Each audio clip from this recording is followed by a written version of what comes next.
Welcome to the Ingress Insights podcast, hosted by Pokemon Trainer Jay. Ingress Insights is a podcast about the Niantic game Ingress. Listen each week for the latest news, updates and rumours. Let us know your thoughts by leaving a voice message or emailing us at the links in the show notes.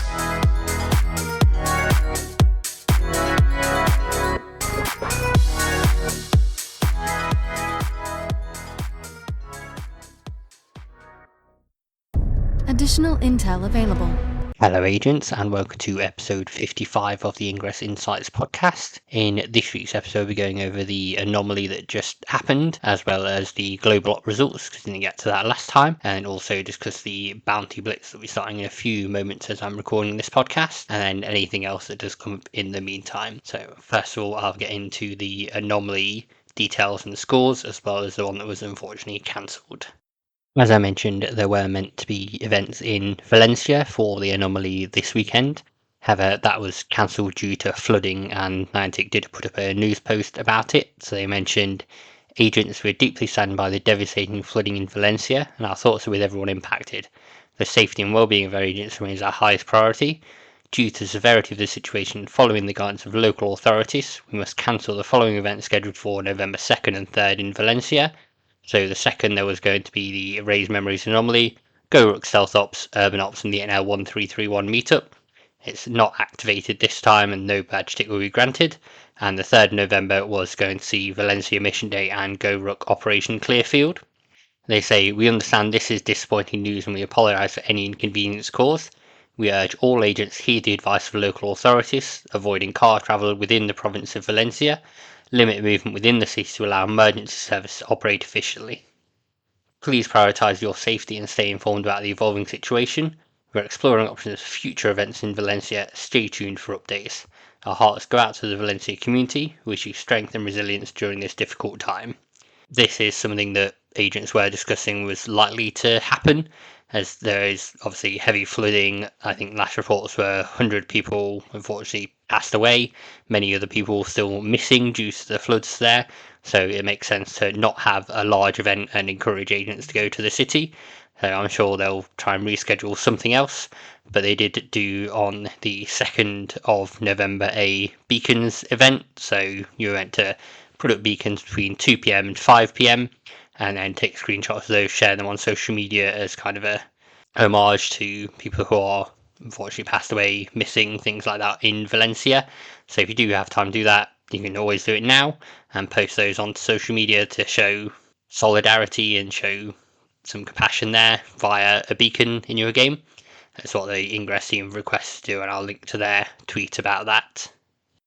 Next up, the Tainan anomaly did go ahead this weekend, even with details about a super typhoon that was due in. That didn't seem to affect too much on there.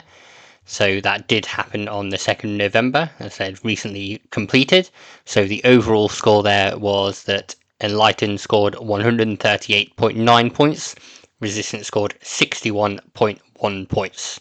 So the Erase Memories Anomaly in Tainan went to the Enlightened, and that currently means that the series score is 236.3 points to Enlightened, 163.7 points to Resistance. There are still obviously the Bounty Blitz that I'll cover shortly when that starts, and another 2 anomalies coming up in December with their own Bounty Blitz, as well as a whole bunch of Shard Skirmishes, so it could all change before the end of the Erase Memories Anomaly season. Yet to be seen, we'll have to see how that plays out. I will link to the post that's got more details on the Stealth Op and Urban Op points to show who won those. In addition, this was the first anomaly series that's got the covert cash bonus, so by hacking certain portals you might get media with passcodes that gives you percentage boosts or season points on there. Niantic Hilda confirmed that no team got the covert cash bonuses. There were none picked up during the anomaly season this time around. Maybe it will happen in December that people will pick it up there, but for this one, neither Enlightened or Resistance hacked any covert cache and got any bonuses there. But there's the interesting thing to play with that might change things in future. So I'll be keen to see how that goes and that comes up in future events. Next, I want to get onto the Bounty Blitz and then talk about the app update. The Bounty Blitz has just now started, so I'll cover that. As I'm recording, the first Bounty Blitz has now started, so Erase Memories Bounty Blitz 1. It lasts for approximately 8 hours, and it says to complete bounties to help your faction win the Erase Memories Anomaly season. So looking on here, it's only one assignment that needs doing, and for that you need to complete 2 bounties. Doing that will get you 1331 AP. So the tasks I've got here, they might differ for you, are capture any 40 portals, create 20 links, upload 5 portal scans, earn 20 overclock hack points, and earn 80 glyph hack points. So those may, as I said, be different for you. I'm just reading it now kind of live on there and seeing what's going on. I know there are some points that you can earn for your faction by completing these bounties. So Bounty Blitz phases 1 and 2 will each be worth 100 season points, and that will be awarded to the factions based on the number of bounties claimed by their factions within the respective phase, rounded to 1 decimal place, and they'll be announced within 1 week after the operation conclusion. I don't know whether they'll announce phase 1 like next week, and then announce phase 2 on the 21st of December, a week after that's happened. But this is running now from 5 p.m. UTC to 3rd of November, 1 a.m. UTC.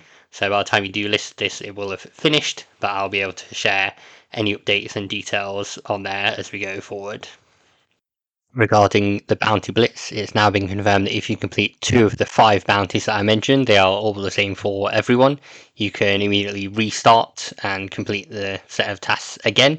So if you want to do loads of portal scans, you can do that. Loads of links, you can do that. You can just restart, complete 2, restart, and then try to get the most bounties completed for your faction.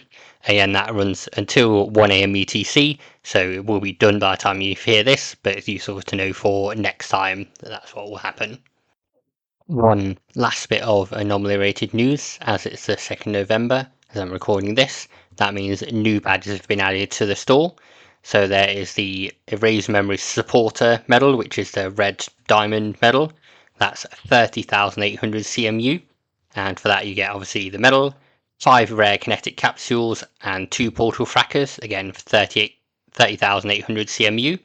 If you're a core subscriber, you're also able to purchase the Erase Memories Core Supporter medal, which is again 30,800 CMU, and that comes with the Core Supporter badge, which is the blue and green diamond.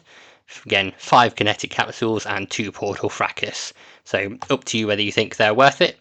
And then going away today, similarly on the 2nd of November, so by the time you listen to this, will be the Dark XM Hank, Dark XM Clue, and Halloween 2020 and Halloween 2021 badges.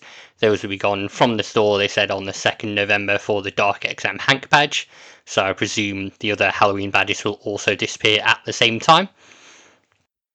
Speaking of Halloween, the Ingress team did re-enable the Orange XM. Some agents call it Pumpkin Spice XM because pumpkin spice season for everything.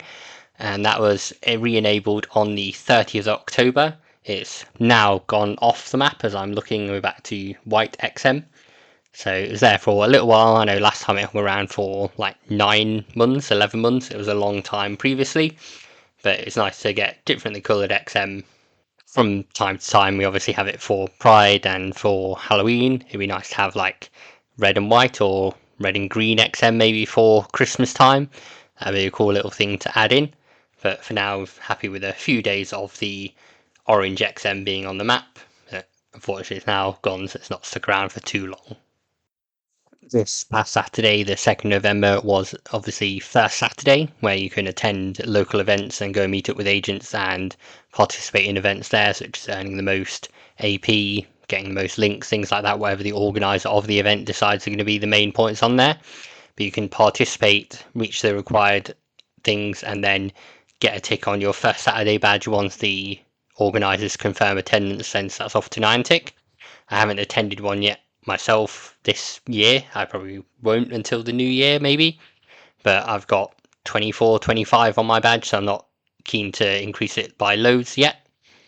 But do make sure you have a check for what's on in your area for December. You can try and organise one if you want and see how that happens. But I say, unfortunately, I won't be attending one, I think, this year at least. I'll see how it is for the following year and see what I can attend on there. What's up? This is Smooth Guy O, and you listen to the Ingress Insight podcast. That is about all for Ingress related news. However, we do have a Wayfarer challenge that is currently ongoing, so the rest of this episode is going to be quite Wayfarer heavy. So I'll go over details of what the challenge is, the rewards, things like that. So it's just a warning that you can get out now if you don't do Wayfarer, and I'll start running through all of that. The latest Wayfarer challenge has already started. So it started on October the 30th, 2024, and it ends on November the 13th, 2024 at 12 p.m. PDT. You can convert that to your local time, I'm sure. And it was announced by Niantic Tintino in the forums. So he said, "Hello explorers, are you ready to upgrade the Niantic map? We're excited to launch our next challenge of the year. This time, for the first time ever, we're adding a new twist, edit contributions. By introducing edit contribution, we're unlocking a new way to do challenges in Wayfarer while improving the map quality around the world. For this challenge, we're empowering our community to make edit contributions to way spots they can edit in Pokemon Go and Ingress. To help the community reach both community and individual tiers, we'll be resetting your edit contribution limits for text edits, location edits, and photo edits in both Pokemon Go and Ingress. We're also introducing a new reward type of ML reviews. The community will be eligible to earn these rewards if ML accepts the amounts outlined in the tier, so make sure you submit some good quality edits. ML can help you all earn some extra rewards. So you can participate by going out in your community, playing Pokemon Go or Ingress, identifying way spots that need an update, and submitting an edit. So if you see something that needs a description adding, maybe it was added in the old days of redacted and doesn't have one, or if you see something that's, I don't know, missing characters or has got a spelling error in, you can submit an edit and update that. Or similarly, if the last photo submitted was, I don't know, 9-10 years ago, looks like it was taken on a potato now, you can use your newer phone to submit a new photo for that way spot and get that added. I'll run through the goal and rewards for this challenge. So the community rewards are given to all explorers who participate by contributing 10 or more edits. So as long as you submit at least 10 edits and the community reaches these goals, then you'll get these rewards. So I'm going to run through all of the rewards for Pokemon Go and Ingress, so bear with me if you don't play Pokemon Go. So Tier 1 for 45,000 edits being submitted, it's 25 level 8 Resonators, 25 level 8 XMPs, 25 level 8 Power Cubes, 3 rare Shields, 3 rare Heat Sinks, and 3 rare Multi-Hacks. For Pokemon Go at the same level, it's 50 Ultra Balls, 5 Star Pieces, 5 Incense, 4 Poffin, 1 Lucky Egg, and 1 Super Incubator. The next tier is Tier 2, being 90,000 edits submitted by the community. So then that changes to 30 level 8 Resonators, 30 level 8 XMPs, 30 level 8 Power Cubes, 6 rare Shields, 6 rare Heat Sinks, and 6 rare Multi-Hacks. Where for Pokemon Go, it gives you 75 Ultra Balls, 6 Star Pieces, 6 Incense, 5 Poffins, 3 Lucky Eggs, and 3 Super Incubators. And then the final tier for community rewards is 145,000 edits submitted. So for Ingress, you get 30 level 8 Resonators, 30 level 8 XMPs, 30 level 8 Power Cubes, 8 rare Shields, 8 rare Heat Sinks, 8 rare Multi-Hacks, and 1 rare Kinetic Capsule. For Pokemon Go at the same level, that's 75 Ultra Balls, 50 Great Balls, 7 Star Pieces, 7 Incense, 6 Poffin, 5 Lucky Eggs, and 5 Super Incubators. So all of those are just the community ones. If you want to get those, all you need to do is submit at least 10 edits before the 13th of November, and you'll receive those if the community hits those targets. I think usually for these challenges, we smash the community target, so it's essentially free items if you submit only 10 edits. And then next up is the ML rewards. So this is the machine learning that Niantic uses. So the first tier is if the ML system approves 8,000 edits that are submitted during the challenge, then you'll get 1 Fracker on Ingress and 1 Rare Candy on Pokemon Go. If the ML system approves 16,000 edits that are submitted during the challenge, it will be 3 Fracas and 3 Rare Candy. If it approves 24,000 edits, then it'll be 5 Fracas in Ingress and 5 Rare Candy. I think the Fracas are a lot better in that regard. And then moving on to individual contributions. So individual rewards we distribute to individuals who participated in the challenge and contributed the number of edits for each tier.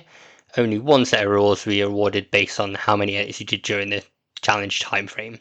So starting at the lower rank levels, if you submit 50 edits, you will get 1 rare kinetic capsule in Ingress and 1 egg incubator in Pokemon Go. If you submit 100 edits, that's 2 rare kinetic capsules and 1 super egg incubator. And 150 edits submitted being the highest challenge is 3 rare kinetic capsules in Ingress and 1 OPR live badge tick. And Pokemon Go, it's 2 super egg incubators for the highest level on there. So I imagine the 150 edits submitted is one that most Ingress agents are aiming for to get that OPR live badge tick. I know for me it would be my silver OPR live, so I'm pretty keen to get that. There's no built-in tracker this time around, just because it's for contributions only for this challenge. You don't need to do any reviews, it's purely focused on submitting edits. However, there are some tools that have been built. I'll link to the Wayfarer discussion Discord. You can join there and they have a tool that allows you to see how many edits you've contributed. For me at the moment it's about 6 p.m. in the evening on Saturday and I've done 120 edits, so I should easily hit another 30 by the time I get to the end of the challenge. I think even if you're starting now as you listen to this, it should still be pretty easy to get those and submit the edits and do that. I just want to share a few thoughts before I go into the next update regarding the challenge. So just some of my thoughts on this challenge. I think it's a good idea to have something that's a bit different from reviewing, because reviewing can be a bit of a slog, but at the same time for edits, everything in my area is perfectly fine because I submitted 95% of it. Obviously perfectly fine to me. Some others might pick fault with it and think they need shorter titles or anything else like that. But I also wonder if some Wayfarers will see this challenge as being biased towards Ingress players, because for Pokemon Go you have to go out and be pretty close to the Pokestops to submit any edits and new photos, things like that. Where for Ingress I could just set my comms to a certain level, I think to 50 kilometers I've been doing, see what comes up on the activities tab, especially for Machina taking over certain bits, and submit edits on there. I think I've submitted about 45 to 60 edits on post boxes, ones either without descriptions or they had poor titles. Some of them were really weird, perhaps trying to avoid the ML, I mean like letter drop off point, to not have the word postbox in from when the ML system was rejecting anything that was a postbox. It doesn't seem to be doing that now if you are submitting in the UK for postboxes. I think as well the rewards that Ingress are getting this time around seem better than last time, and maybe better than Pokemon Go. I know last time it was very biased in the reward system towards Pokemon Go.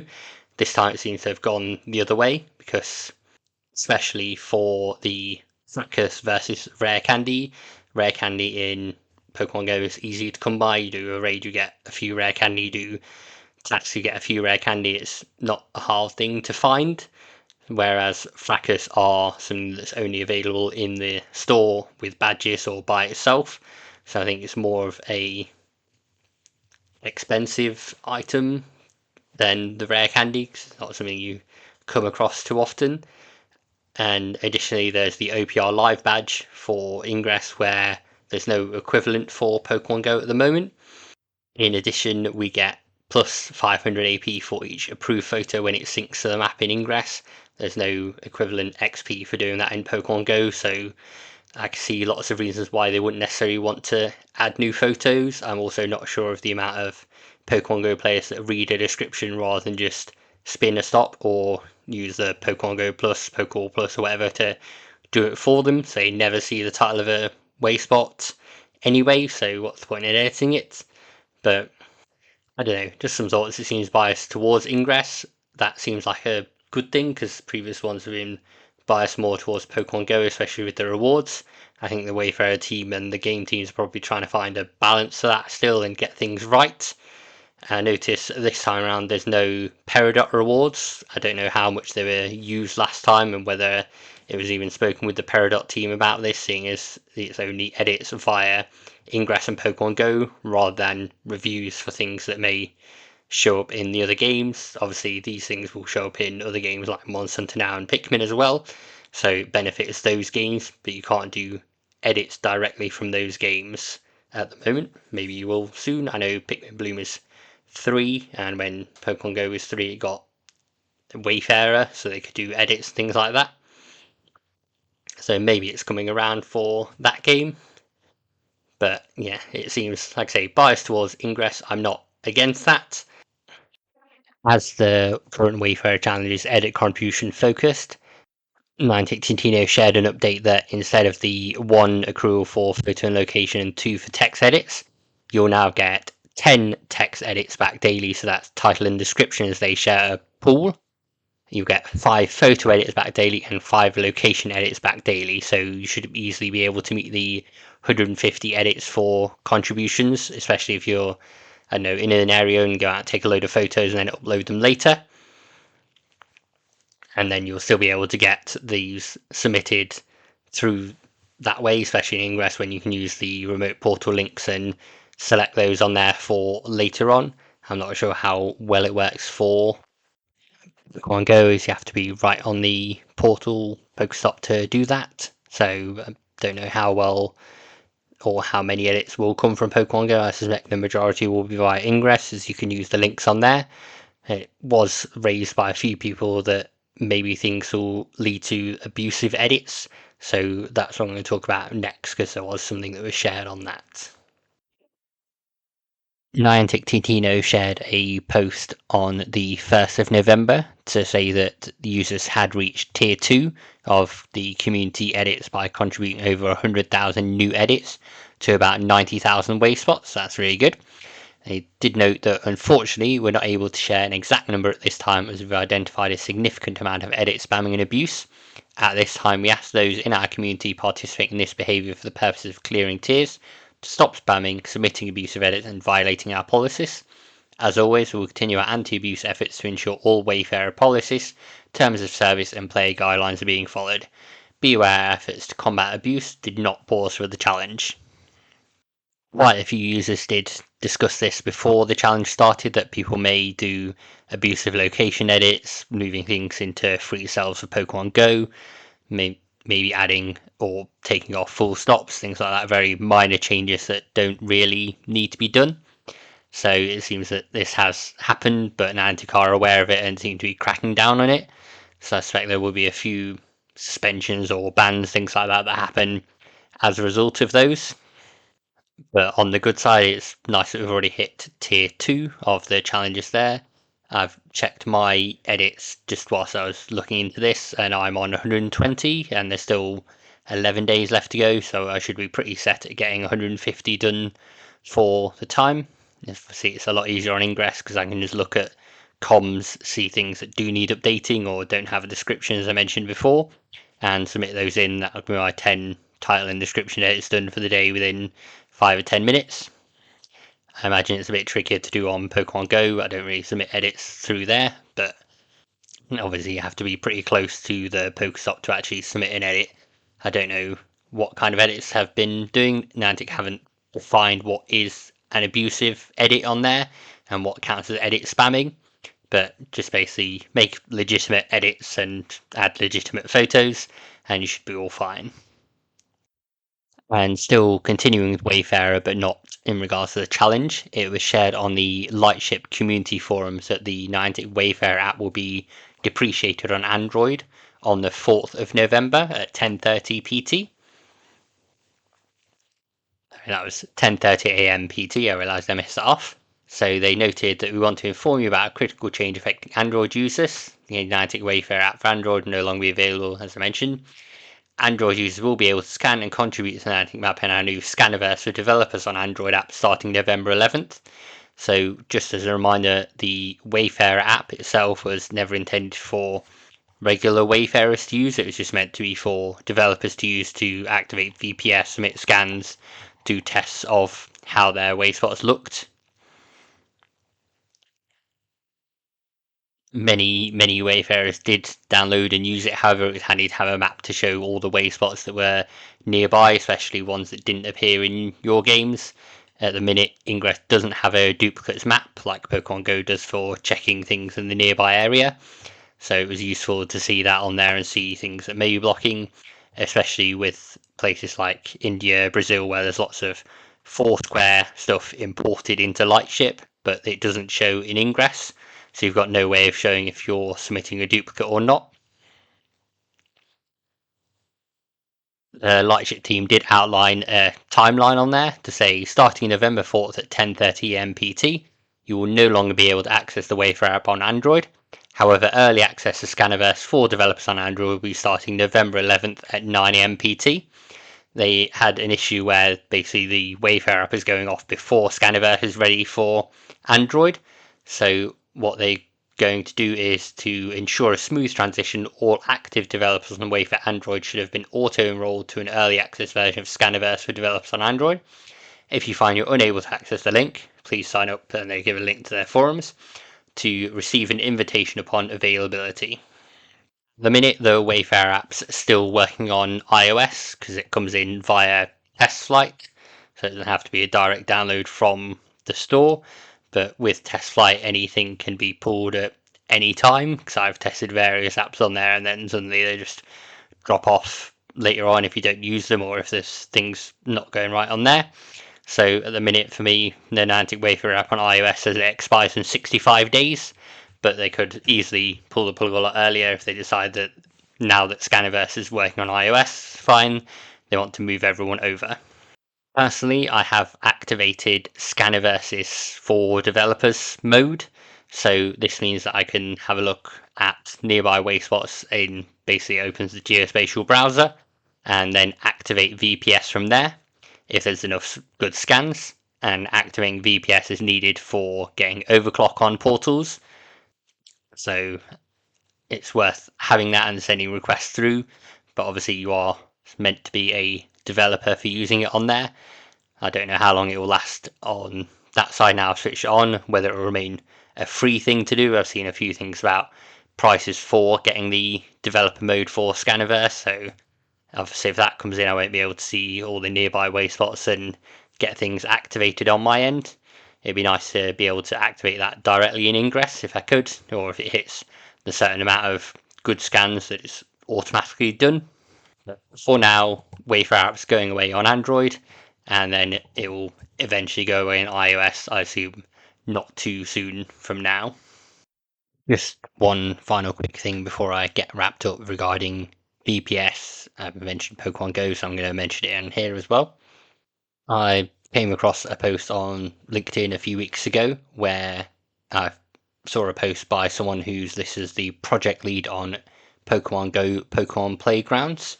So there's a fun stuff happening in Seattle. If you're a Pokemon Go player in the area, grab your friends and try out new Pokemon Playgrounds. See what I and many others have been up to at Niantic. Use the hashtags GoSnapshot and Pokemon Playgrounds, as well as VPS Niantic ARDK. So this looks to be basically Pokemon Go's version of Overclock. So maybe there'll be more portals to get VPS activated as the Pokemon Go team want to use this feature. I don't know what the feature entails. The screenshot shows a load of Pokemon gathered around someone sat on a bench, but what you actually do there and how it works and how many scans are needed for VPS in Pokemon Go, whether it's the same as in Ingress or whether it's activated in a different way. If it's activated via the app or via the geospatial browser, no idea, but it seems that that's Pokemon Go's version of Overclock that's coming pretty soon. If that's been 2 weeks ago, generally there'll be some beta testing and then it will go out to the general public. So it'll be interesting to see if that leads to more VPS activations, which would be nice for Overclock. But I'll shut up now about Pokemon Go and then move on and get things wrapped up. Hey, this is Sim, Global Product Marketing Lead for Peridot, and you're listening to Ingress Insights. Thank you, agents, for listening to this episode of the Ingress Insights podcast.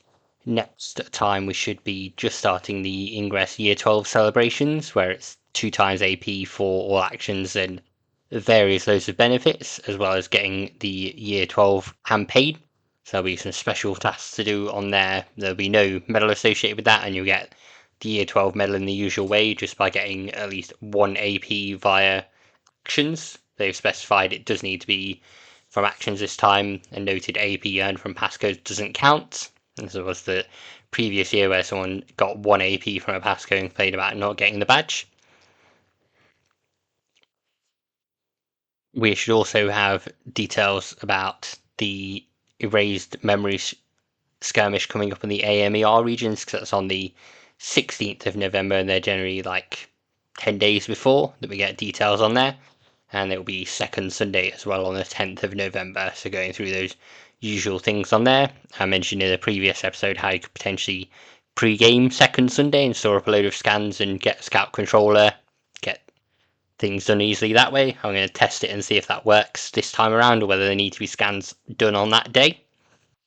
Podcast wise, I'll do a little episode at some point to celebrate the first anniversary of the podcast. I just need a bit of things to record and get things in on there. Also, this month I'll be recording a new episode of Ingress Insights. So that's the first non-Niantic game that will be coming in. I'll see if I can stick in some music in between this and my usual outro that hints towards it. Don't know if people will know the music necessarily, but we'll see how that goes. But I think that's about it from me for this week. Hopefully you look forward to the Year 12 celebrations, and looking forward to participating in any shard skirmishes if you're planning to attend those. Thank you once again for listening, agents. Hope you have a great Sunday and happy hacking.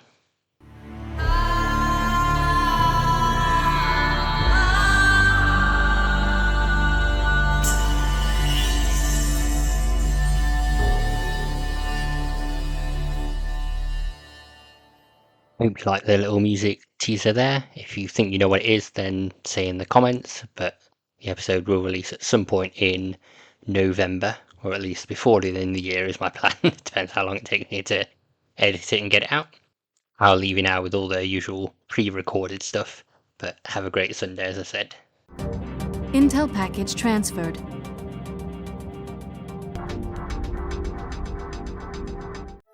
Thank you, agents, for listening to the latest episode of the Ingress Insights podcast. If you'd like to follow us on social media, you can do that on a few channels. So on Threads under the name ingress.insights, on Instagram under the name ingress.insights as well. Twitter/X, which posts episodes of the podcast, is under Ingress Insights, no dot in that one. And you can also watch these episodes on YouTube under Ingress Insights Podcast.